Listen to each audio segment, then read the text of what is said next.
할렐루야. 오늘도 주께 나와 예배하는 여러분과 저에게 주님이 주시는 웃음으로 충만하기를 주의 이름으로 간절히 축원합니다. 오늘은 대림절 두 번째 주일로 함께 지키고 있습니다. 1년 동안 교회의 절기를 교회력이라 이렇게 부릅니다. 우리가 일반적인 이제 달력은 태양력 이렇게 이야기하고, 또 농사를 짓거나 바다에 있어야 하시는 분들은 대부분이 음력이라는 이제 그러한 달력을 많이 이용을 하고 있는데요. 우리 믿음의 사람들은 또 우리의 삶이 이 신앙이라고 하는 교회력에 의하여서 우리의 삶이 이끌림을 받고 있습니다.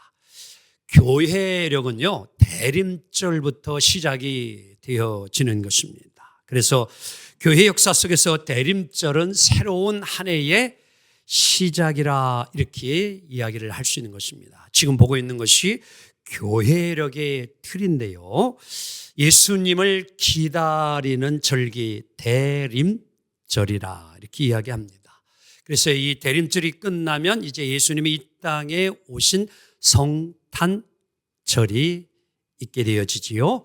그리고 이 성탄절 후 이제 그때는 이제 우리가 사순절을 또한 이제 맞이하게 되어집니다. 40일, 그래서 우리가 이제 어떤 기도회를 갖기도 하게 되어지는데요.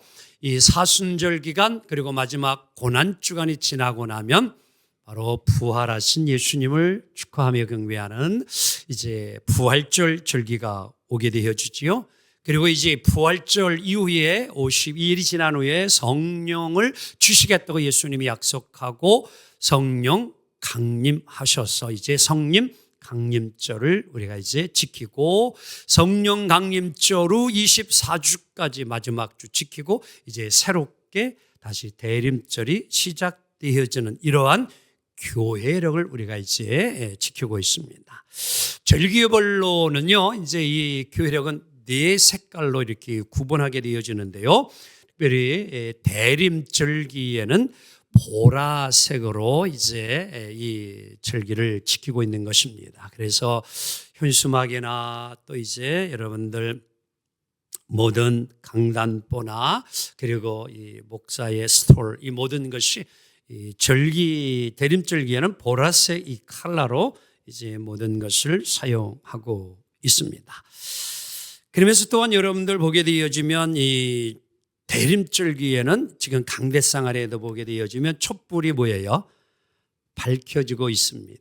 그래서 이제 지난주에 첫 번째 초를 밝혔고, 오늘은 두 번째 주일이라 두 번째 초가 이제 밝혀졌습니다. 다음 주에 세 번째 초, 그 다음 마지막 주에 이제 네 번째 초가 밝혀지고, 하나 더 있는 것은 성탄절 하얀 초에 이제 이 촛불이 밝혀지며 절정에 이르게 되어집니다. 자, 하나하나 또 시간 우리는 이러한 대림, 기다림의 신앙을 늘 가지고 삶을 살아갑니다.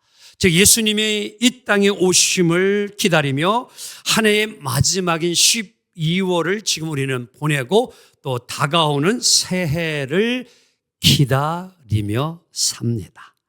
그리고 무엇보다도 이제 다시 오실 재림하실 예수님을 기대하며 오늘 우리는 신앙의 삶을 살아가고 있습니다.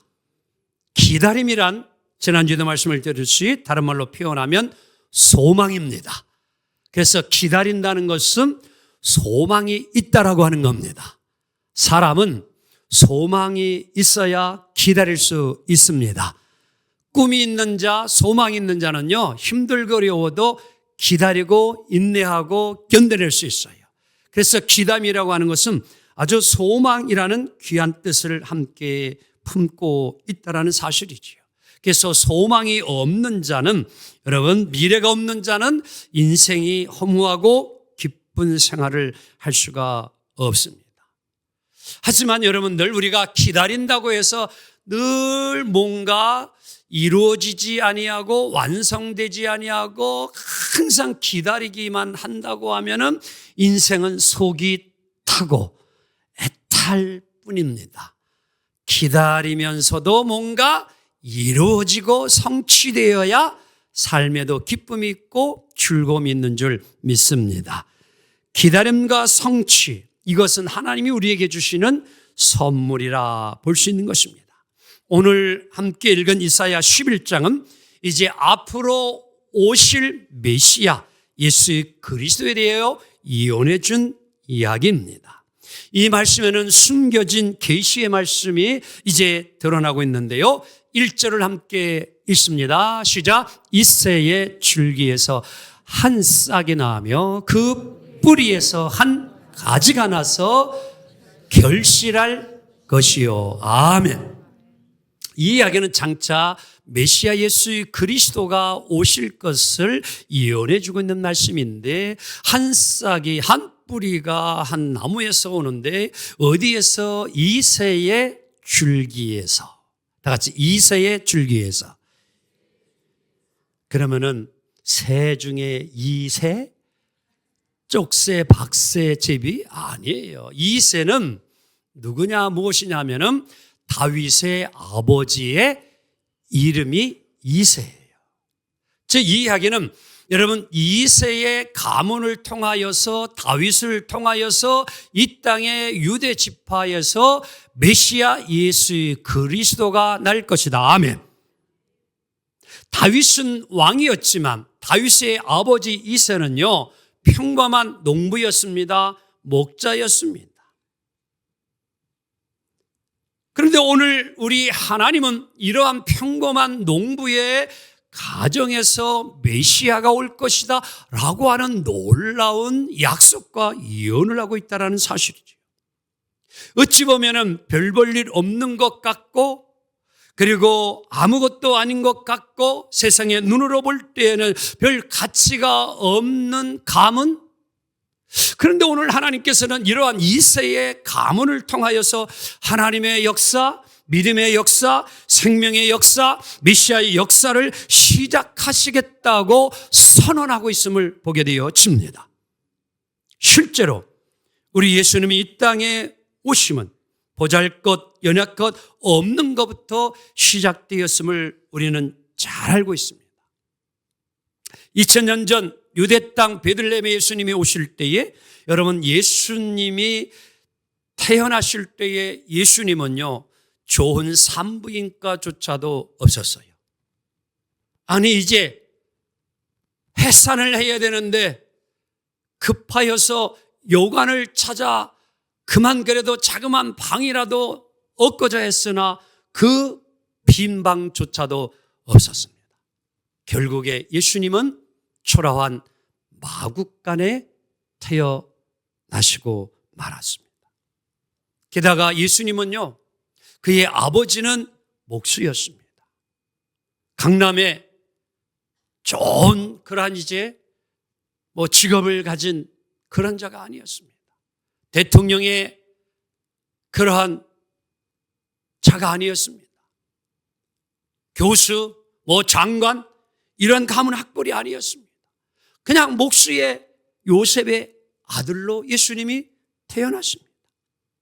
또한 그가 자라난 것은 애굽에 피신했다가 나사렛이라고 하는 곳에 살게 되다 보니까 많은 사람들이 비꼬듯이 나사렛 예수라.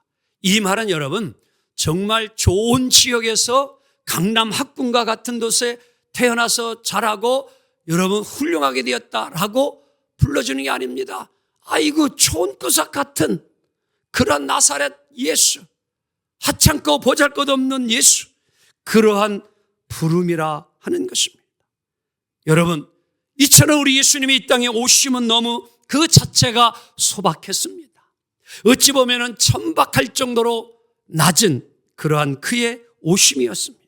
가난한 자로, 배고픈 자로, 애통하는 자로 이 땅에 오셨습니다. 이것이 이제 새로운 세상을 이루어갈 하나님의 역사의 시작이었음을 우리는 알고 있습니다. 그렇다면 여러분, 왜 하나님은 하필이면 당신의 아들을 궁궐과 같은 곳에서 태어나게 하시고 가장 좋은 그런 이제 환경에서 또 지식과 학문을 배우며 이 나라를 이끌어갈 지도자로 세우면 좋은데 왜 그리 하지 아니하셨을까? 그 이유는 다름 아닌 그 당시에 잘못된 세상의 가치관을 뒤집고 싶은 하나님의 뜻이 있었습니다. 하나님은요, 가장 싫어하는 세 그룹의 사람이 있다고 합니다. 첫째는 교만한 사람들을 하나님은 아주 싫어한다고 합니다. 하나님을 알지도 못하고 스스로 높은 체하며 의시되고 뻐기는 사람을 하나님은 아주 싫어한다고 합니다. 두 번째는 잔인한 사람들을 하나님은 아주 싫어한답니다. 권력, 여러분 이웃을 깔보고 무시하고 조롱하는 연약한 사람은 정말 사람 취급도 하지 않은 이러한 사람 하나님은 그렇게 좋아하지 아니한다는 겁니다.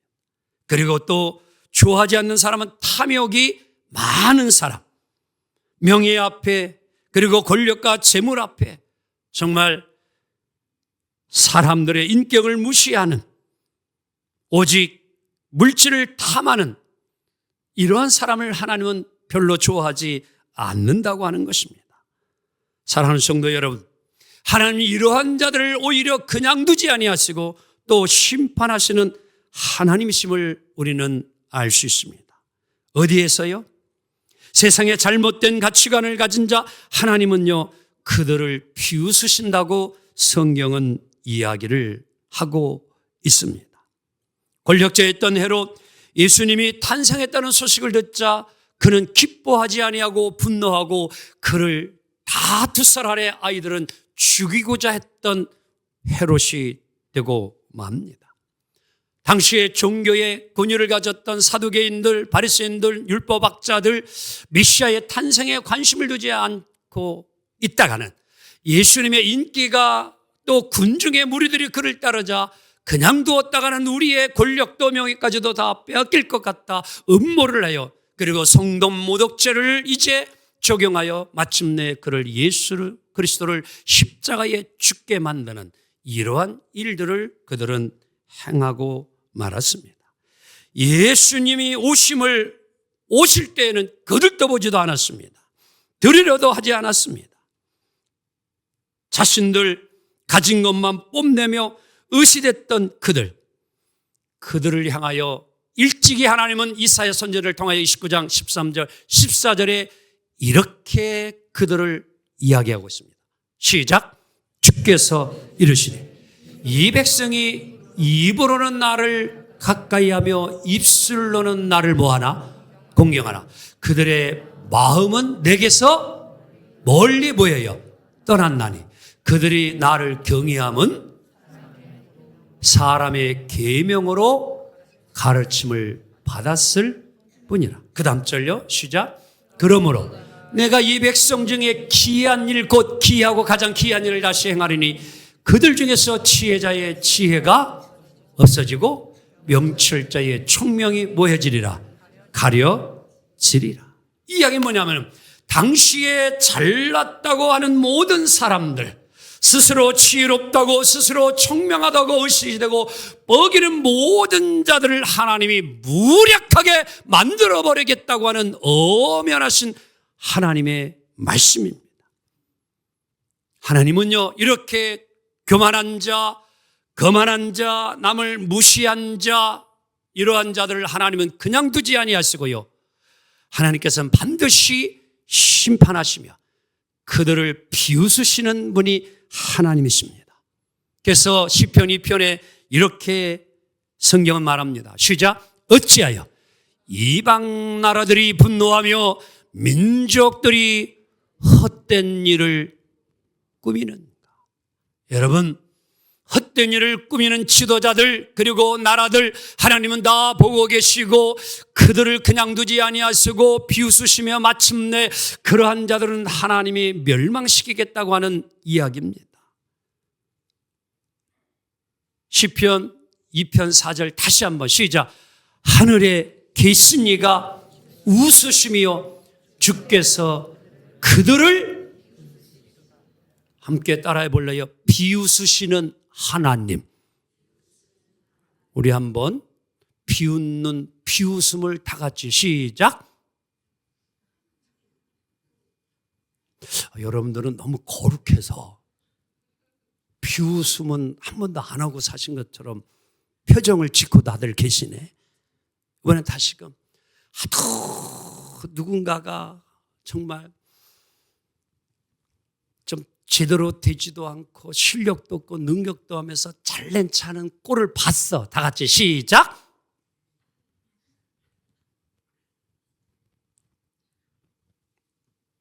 세상에는요, 비웃음거리가 있습니다. 우리도 그래서 그러한 자가 있으면 때로는 비웃어요. 콧방귀도 함께. 히! 비웃으시는 거예요. 근데 하나님도 뭐 하셔요? 오늘 성경 보니까 여러분들, 이거 성경에 이런 말씀이 다 있어? 뭐 하시는 하나님? 비웃으시는 하나님. 우리는 이것을 알기에 오늘도 신앙 가운데 살아가는 거예요. 불의한 일을 행하고 교만하고 거만한 자는 하나님이 다 보고 계시고요. 그들을 비웃고요. 그들을 마침내 멸망시키시는 분이 하나님이시다는 거예요. 권력을 뽐내는 사람들 하나님이 비웃습니다. 하나님을 적대하는 자들 하나님 두지 아니하시고 마침내 그들을 하나님은 심판하시겠다는 거예요. 오늘 본문 이사야 11장 1절 2절 3절 4절 5절에서도 공의의 하나님이 정의의 하나님 가난한 자 연약한 자를 그냥 두지 아니하시고 그들을 비웃고 여러분들 무시하고 깔보는 자들 하나님이 그냥 두지 아니하고 심판하시겠다는 이야기입니다. 여러분 기독교 신앙은요 굉장히 강력한 것이 여러분 기독교 신앙임을 믿습니다. 기존의 것들을 뒤집어 놓을 수 있는 혁명가도 같은 것이 신앙과 믿음임을 믿으면 아멘 합시다. 하나님은요 불의한 것을 계속 두지 아니하셔요. 끝내 하나님은 돌아오지 않을 때는요 뒤집어 놓으시고 개혁하시고 역사하시는 분이 하나님이심을 믿습니다. 그래서 우리 하나님은요 종교가 잘못되어 가면 그것도 그냥 두지 아니하시고 종교 개혁을 일으켜서 이 시대에 그 시대에 하나님의 신앙을 바로 가지게 하시는 분이 하나님이심을 믿습니다. 그렇다면 우리 하나님은 도대체 무엇을 뒤집어 놓고 싶으셨을까요? 바로 인간들의 자랑과 교만, 인간들의 의지하는 힘, 권력과 재물을 향하는 끝없는 탐욕, 이것들로 인하여서 오히려 세상이 악하여지고 사회가 더러워지고 하는 이 꼴을 하나님은 두지 아니하시고 반드시 이를 행하시겠다라고 하는 것입니다. 바로 예수님이 이 땅에 오심은 다름 아닌 성공만을 추구하며 달려가고 권력에 붙들려 살아가고 돈과 재물의 탐욕에 빠져 있는 자들 하나님이 심판하기 위하여 이 땅에 예수 그리스도를 보내셨습니다. 어떠한 모습으로? 그들과는 정반대의 모습으로 예수님을 보내셨어요. 가장 높은 것이 아니라 가장 낮은 마구간에 태어나게 하십니다. 가장 힘이 없는 어린아이의 모습으로 태어나게 하십니다. 사랑하는 성도 여러분, 예수님이 이 땅에 오시면 여러분 힘 있는 자들을 향하여서는 비웃지만 가난하고 어렵고 힘들고 연약한 자들에게는 기쁨으로 웃음으로 오시는 주님이심을 믿습니다. 저는 이 말씀을 준비하면서 이 기쁨 웃음에 대한 하나님의 말씀이 연상이 되어졌습니다. 하나님께서 하루는 아브라함이 99세가 되었을 때에 그를 찾아오셔요. 그러면서 하나님이 아브라함에게 아브라함아, 너 내년 이맘때 되면 내 아내가 아들을 안고 있을 거야. 이러시는 거예요, 하나님이. 하나도 안 놀라시네. 지금 아브라함이 나이가 몇이라고 그랬어요? 지금 분명히 제가 90? 아니 우리 남기엽 장로님, 하나님이 장로님에게 느닷없이 밤중에 자는데 환상 가운데 남기엽아 내 아내 박성욱이가 내년 이맘때에 아들을 낳을 거다. 그러면 어떻겠슈? 이게 내가 지금 꿈을 꾸는 건가? 이게 지금 참 이런 생각 안 들어요? 아브라함도 하도 기가 막혀가지고요. 창세기 17장 17절에 이렇게 하나님 앞에 대답을 해요. 읽어볼까요? 시작. 아브라함이 엎드려 뭐 했어? 웃었어. 그리고 마음속으로 이르되 아니 100세 된 내가 다 어찌 모를라? 그리고 또 나는 그렇다고 치고 그래도 내 아내가 뭐 한 30대 40대나 되면 그래도 뭐 조금 뭐예요? 가능성이 있는데 그 다음 사라는 시작. 사라는 몇 세? 우리 박성호 권사님 어떻게 나이가 정말 이게 나을 수 있냐 이런 얘기예요. 50이면 다 끊어지는데 여자가 이게 90이 된 사라가 아기를 낳는다. 이게 아브라함도 하도 웃음이 나와가지고 웃었대잖아. 오늘 웃었어요. 우리 하나님 웃기시는 하나님이에요. 보니까. 근데 이 아브라함하고 이 하나님이 막 이 이야기를 하고 있다가 또 그 옆에 이렇게 장막 옆에 있다가 그의 부인 사라가 또 그걸 뭐 했네? 들었어. 그 얘기를 들었어. 그러니까 이 사라도요 18장 12절에 이렇게 이야기를 해요. 시작. 속으로 뭐해? 사라도 웃었어. 내가 뭐 했고 노쇠하였고 내 주인도 뭐예요? 그것도 거꾸로 생각했어요. 나는 늙었더라도 내 남편이 그래도 20대 청춘이라면 뭐 이러면 좀 어떻게 뭐 역사가 일어날 기대가 있는데 안 그렇다 이런 얘기예요. 내게 무슨 뭐가 있으리요? 아무리 아브라함이나 사라도 다 생각해봐도 이게 참 웃음밖에 안 나올 일이에요. 사라도 기가 막혀가지고 막 웃었어. 속으로 막 웃었어요. 아이고 말도 안 됩니다. 하나님 어찌 이런 일이 일어납니까? 이거 말도 되지 않는 일이에요. 상상할 수도 없는 일이에요. 그러니까 하나님도 그 이야기를 듣다가 이제 사라가 자꾸 그러니까 하나님이 물어요. 사라에게 너 왜 웃어? 그랬어. 한번 우리 옆 사람에서 왜 자꾸 웃어? 그래봐. 그러니까 하나님이 이렇게 하니까 사라도 두려워하고 무서워하고 창세기 18장 15절에 보니까 뭐라고 사라가 뭐라고 그랬는지 하나님 나 오늘 안 웃었어요 이래요. 웃어놓고는. 옆 사람 하면서 웃었잖아 그래봐. 근데 사라가요 무섭고 두려우니까 하나님 나 안 웃었어요. 그러니까 하나님도 또 얼마나 뭐라 그랬는지 알아요? 야 너 웃었잖아 이래. 이게 창세기 18장 15절에 분명히 기록되어 있어요. 궁금해요? 꼭 읽어보셔요. 한번 다 같이 내가 웃었느니라. 하나님이 사라에게 그래요. 네가 분명히 웃었다. 그러면서 하나님이 사라야 너 내년에 이제 너 아들 낳을까. 그런데 이름을 뭐라고 줘? 이삭이라고 이름을 줘. 그래요. 그런데 이삭의 이름의 뜻이 뭐예요? 웃음이에요. 웃음이요. 이삭이 웃음이에요. 이야, 그런데요.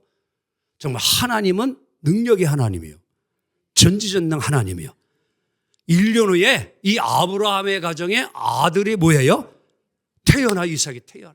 그래서 이 사라가요 그 일을 경험하고 너무너무 감격스러워서 오늘 창세기 21장 6절 오늘 성경 봉독자가 이걸 잘못 읽어가지고 다 기억하라고 우리에게 말씀해 주시는 것 같아요. 시작!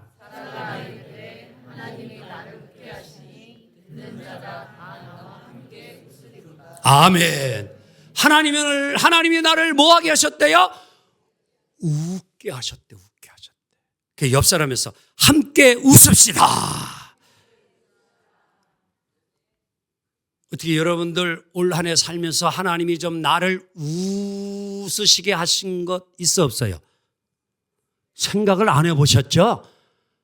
하나님이 여러분 가족에게 웃을 일을 참 많이 줬어요. 웃음을 많이 줬어요. 이번 주에요. 목양실에서 말씀을 막 준비하고 있는데 전화가 막 왔어요. 한 권사님이. 그래서 권사님 잘 계셔요. 부르던 입술은 어째요? 그러니까 다 낫고 좋대. 그래서 하나님 다름이 아니라요. 너무 좋은 소식이 즐거운 소식이 있어서 전화드렸어요. 그래서 뭔데 그래요? 그러니까 딸이 전화가 왔는데 누구라고는 안 밝혀요. 지금 대학원을 다녀요. 화학 전공을 했는데. 근데 시험을 치르고 또 이제 이렇게 했는데 이제 졸업할 때까지 장학금을 다 받는 것에 합격을 했다는 거예요. 남의 딸 얘기라 별로 아멘을 크게 안 하시는 것 같아요. 학위 다 받을. 그런데 더 놀라운 거는 삼성의 SDI에서 아예 졸업만 하면 우리 회사 오라고 보장을 해줬대. 졸업도 안 했는데 이미 뭐를 했어? 남의 딸이라 별로 안 즐거우신 것 같으셔. 여러분, 근데 이 딸이요 고등학교 때 엄청 속을, 그래서 제가 늘 기도 부탁하면 권사님 기다리세요. 하나님의 뜻을 믿고 기다리세요.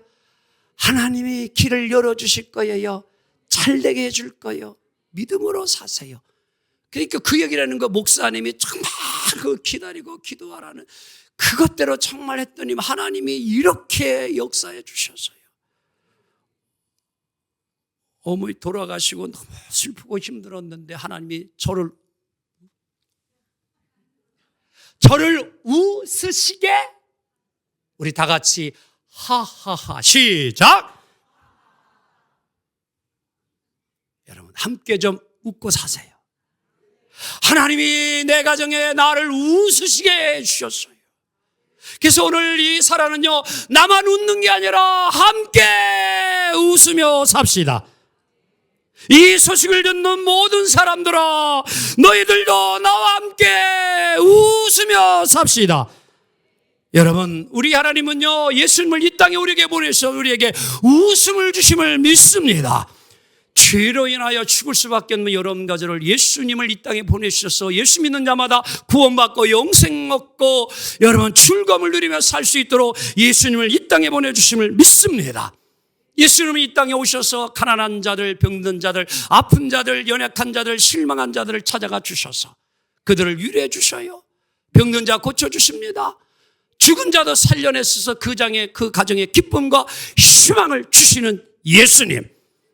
우리 하나님은 내가 이래서 예수를 너희들에게 보내노니 너희들도 예수 믿고 웃으며 살고 기쁨으로 살아가라. 아멘. 예수님은요 하나님의 따뜻한 사랑의 웃음입니다. 다시 한번 다 같이 마음껏 웃어봅니다. 시작. 아이고, 웃는 자에게 복이 임합니다.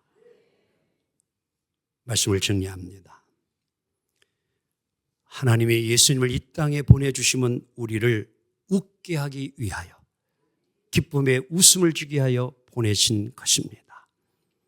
아버지 되시는 하나님은 예수님을 통해 우리를 정말 사랑해 주시고요, 우리를 웃게 하십니다.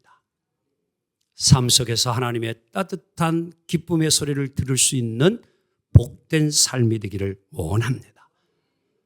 하나님이 우리에게 주신 귀한 웃음소리를 들으시고 오늘도 감격하며 살기를 원합니다.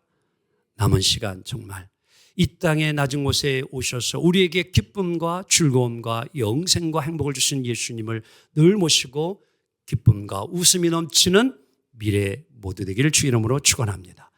기도합니다. 주님 감사합니다.